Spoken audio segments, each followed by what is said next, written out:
Hi everyone. FSS AI based MCQ का ये part 2 है। अगर आपने पार्ट 1 नहीं देखा है तो आई आइकन पर क्लिक कर या डिस्क्रिप्शन जरूर चेक करिए पार्ट 1 के लिए। बहुत सारे स्टूडेंट्स ये कह रहे थे कि sir FSS AI role function and initiative के आप वे सारे एमसीक्यूज करवाइए जो सीएफएसओ पोस्ट या टीओ पोस्ट के लिए इंपॉर्टेंट है। तो मैं सारे स्टूडेंट्स को सबसे पहले यही कहूँगा कि FSS AI role function and initiative ये एक ऐसा टॉपिक है जो आप एफएसएस एआई 2021 के एग्जाम के अंदर जितने भी पोस्ट मेंशन करे हुए हैं एफएसएस एआई ने सभी के अंदर लिस्टेड है। नाउ इस वीडियो के अंदर जो सबसे पहला क्वेश्चन है वो ये है, what is the total number of members present in FSS AI. FSS AI के अंदर टोटल कितने मेंबर हैं? तो इसका जो राइट आंसर है वो है 22। बहुत सारे स्टूडेंट्स के लिए 23 इसका राइट आंसर होगा। मैं उन सारे स्टूडेंट्स को पहले ही अभी ये बता दे रहा हूँ या फिर आप सभी को बोल दे रहा हूँ कि जो टोटल नंबर ऑफ मेंबर्स हैं वो एग्जैक्टली 22 है। आपको बहुत जगहों पे 23 मिलेगा। ये जो 23 है वो 22 मेंबर्स प्लस 1 चेयरपर्सन को मिलाकर कहा गया है। अब एफएसएस एआई के अकॉर्डिंग जो चेयरपर्सन होता है वो एफएसएस एआई का मेंबर नहीं है। अब सिंपल है, जो मालिक है वो मेंबर कैसे हो सकता है? तो total number of members FSS AI के अंदर कितने हैं? 22। नेक्स्ट जो क्वेश्चन है वो है, what is the total number of laws subsumed under FSS act 2006। FSS act 2006 के अंदर कितने सारे ऐसे नियम हैं जिन्हें आपस में सब्ज्यूम कर दिया गया है, मिला दिया गया है? तो इसको इसका जो राइट आंसर है वो है 8। कौन कौन से वो 8 लॉज हैं ये सारी लिस्ट दी हुई है, आप इसे रीड कर सकते हो। नेक्स्ट क्वेश्चन है, why FSS act is needed. FSS act की जरूरत क्यों है? तो पहला ऑप्शन है to consolidate all the previous law. दूसरा ऑप्शन है टू स्टैब्लिश एफएसएस एआई। तीसरा ऑप्शन है बोथ ए एंड बी। चौथा ऑप्शन है नीदर ए नॉर बी। तो अब देखो, अब इसका जो राइट आंसर होगा वो होगा मेरा both A and B. FSS act 2006 को बनाने का मेन पर्पस ये था कि एक ऐसा लॉ लेकर के आना जो पिछले जितने सारे लॉ हैं फूड सेफ्टी से रिलेटेड उन सभी को मिला करके बनाया जाए।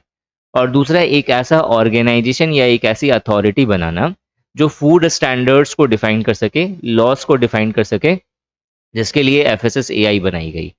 तो एफएसएस एक्ट बनाने का मेन पर्पस दोनों था। पहला वाला भी ऑप्शन है, दूसरा वाला ऑप्शन भी सही है। तो इसका जो राइट आंसर होगा वो होगा बोथ ए एंड बी।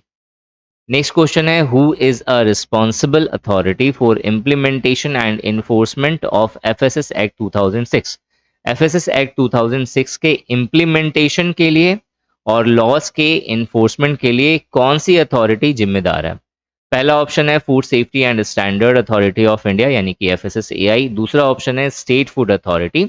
तीसरा ऑप्शन है बोथ ए एंड बी। इसका जो राइट आंसर होगा वो होगा both A and B. Next question है, what is the tenure of members of FSSAI. बहुत इंपॉर्टेंट क्वेश्चन है।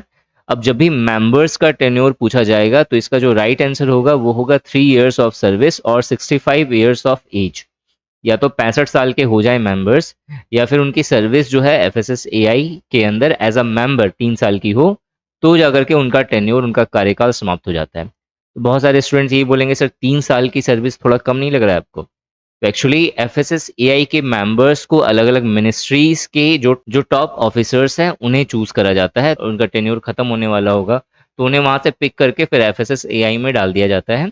तो इसीलिए इनका जो टेन्योर होगा वो 3 साल का होता है या 65 years ऑफ एज होता है। नेक्स्ट क्वेश्चन है, what is the tenure of chairperson of FSS AI. FSS AI का जो चेयरपर्सन होता है उसका टेन्योर क्या होता है? तो इसका जो राइट आंसर है वो है 3 years ऑफ सर्विस और 62 years ऑफ एज। पहले वाले में 65 years ऑफ एज था, इसमें 62 years ऑफ एज है। नेक्स्ट क्वेश्चन है, the mandates assigned to FSSAI. FSSAI का जो मेन वर्क है, जो सबसे मेन काम है, जो एम्बिशन है, जो एम है, वो क्या है? तो पहला ऑप्शन है laying down science based standards for articles of food. Food articles के स्टैंडर्ड्स को साइंटिफिकली डिफाइन करना। दूसरा ऑप्शन है to regulate manufacture storage distribution sale and imports of food. दूसरा वाला भी है ही, पहला वाला भी है ही। तीसरा वाला है टू फैसिलिटेट फूड सेफ्टी। चौथा वाला है ऑल ऑफ द अबव। तो इसका जो राइट आंसर होगा वो होगा all of the above. Next question है, which agency regulates एफबीओज in India. कौन सी एजेंसीज है जो एफबीओज को रेगुलेट करती है इंडिया में? राइट आंसर है इसका एफएसएसएआई।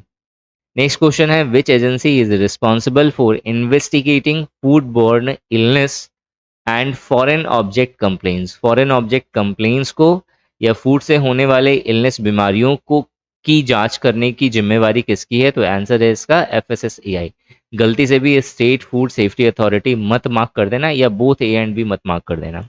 FSSAI एक इकलौती ऐसी बॉडी है जो फूड से होने वाले बीमारी की जांच करना, उसके बारे में पता लगाना कि कौन कौन से डिजीज़ हो सकते हैं इस तरह के फूड को कंज्यूम करने से, या फिर फॉरेन में अगर फूड सप्लाई हो रहा है या इंपोर्ट हो रहा है तो उस सिचुएशन में उससे होने वाले जो बीमारियां हैं या उसके जो कंप्लेंट्स आ रहे हैं उन सभी को नोट डाउन करना, इन्वेस्टिगेट करना, ये सारा काम जो है FSSAI का है। नेक्स्ट क्वेश्चन है, which section of FSS act prohibits the use of processing aids which are not prescribed by FSSAI। FSS act के किस सेक्शन के अंतर्गत प्रोसेसिंग एड्स, वे सारे प्रोसेसिंग एड्स जिसे FSSAI ने प्रिस्क्राइब नहीं करा है उसके लिए प्रोहिबिट्स करती है, उसको मना करती है। तो इसका जो राइट आंसर होगा वो होगा सेक्शन 19। देखो सारे सेक्शन FSSAI के या FSS एक्ट 2006 के इम्पॉर्टेंट नहीं है, कुछ इम्पॉर्टेंट सेक्शन है FSS एक्ट 2006 के अंदर, वो आपको पता होने चाहिए। जैसे सेक्शन 21, ये हमें इंसेक्टिसाइड या पेस्टिसाइड या वेटरनरी ड्रग्स के कॉन्टेमिनेशन के लिए प्रोहिबिट करता है कि फूड में इस तरह का मिलावट नहीं किया जा सकता। किस तरह का मिलावट सर? तो इंसेक्टिसाइड, पेस्टिसाइड, वेटरनरी ड्रग्स, इन सबको नहीं मिला सकता है। सेक्शन 22 बहुत इंपॉर्टेंट है और बहुत चांसेस है कि ये आपको पेपर में दिखे। सेक्शन 22 हमें ये कहता है कि जेनेटिकली मॉडिफाइड फूड या ऑर्गेनिक फूड या फिर फंक्शनल फूड या फिर प्रोप्राइटरी फूड, इन सभी फूड टाइप्स को हम बिना FSSAI के परमिशन के हम मार्केट में सेल नहीं कर सकते। सेक्शन 17 FSS एक्ट का हमें ये कहता है कि फूड अथॉरिटीज के काम करने का क्या प्रोसीडिंग है, मतलब फूड अथॉरिटी किस तरह से काम करती है, ये हमें सेक्शन 17 बताता है। तो ये टोटल 10 क्वेश्चंस थे, तो टोटल अभी तक आपके 20 क्वेश्चंस हो गए हैं। ये वीडियो आपको अच्छी लगे तो लाइक ज़रूर करिएगा, चैनल पे नए हैं तो इसे सब्सक्राइब करिए, और अगर आप FSSAI से रिलेटेड कोर्सेज में इंटरेस्टेड हैं तो एक बार निशांत ई अकेडमी ऐप जरूर डाउनलोड करिए। Thanks for watching this video and wish you good luck for your paper.